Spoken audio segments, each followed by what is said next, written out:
حضرت ربیع بن خیثم رحمت اللہ تعالی علیہ،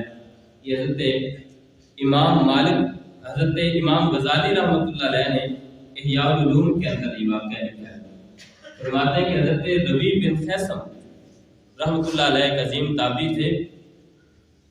تو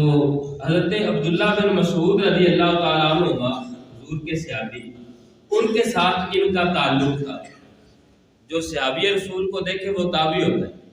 ایمان کی حالت میں، جن کی ملاقات صحابی رسول سے، ان سے ان کا تعلق تھا۔ امام غزالی فرماتے ہیں کہ 20 سال تک ان سے تعلق رہا ہوگا، ملتے جلتے رہے، آتے ان کے گھر آیا کرتے تھے ملاقات کے لیے۔ فرماتے ہیں کہ حضرت ربیع بن خیثم اپنی نظر اور سر کو اتنا نیچے رکھتے تھے کہ لوگ آپ کو نابینا کہتے تھے، لوگ نابینا سمجھتے، یعنی نظر کا استعمال اس قدر احتیاط کے ساتھ کرتے تھے۔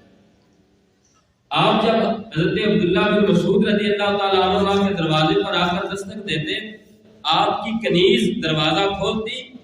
تو آپ نے اپنی نظریں اور سر کو جھکایا ہوتا، اور اگر کسی وقت حضرت عبداللہ بن مسعود رضی اللہ تعالیٰ عنہ آپ موجود نہ ہوتے گھر میں، ان کی غیر موجودگی میں آتے، بعد میں جب آتے تو حضرت عبداللہ بن مسعود کی کنیز جو دروازہ کھلا کرتی تھی، وہ حضرت عبداللہ بن مسعود کو یوں کر کے خبر دیتی، یوں کہا کرتی، حضور آپ کے دوست نابینا آئے، آپ کے دوست نابینا آئے۔ حضرت عبداللہ بن مسعود رضی اللہ تعالیٰ عنہ نے ان کو خوشخبری دی، ان کو دیکھتے تو مسکراتے، ان کے بارے میں جب سنتے کہ ان کی کنیز کہتی ہے کہ وہ نابینا ہے تو مسکراتے، اور ان کے پاس جب ہوتے تو فرماتے، قرآن پاک کا فرمان پڑھتے، وَبَشِّرِ الْمُخْبِتِينَ، عاجزی کرنے والوں کے لیے خوشخبری ہے، سبحان اللہ۔ اور ایک دن فرمانے لگے،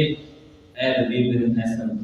اگر حضور تیری اس ادا کو دیکھتے تو بڑا خوش ہوتے، سبحان اللہ، تیری اس ادا کو دیکھتے، تیری اس احتیاط کو دیکھتے تو حضور بڑا خوش ہوتے۔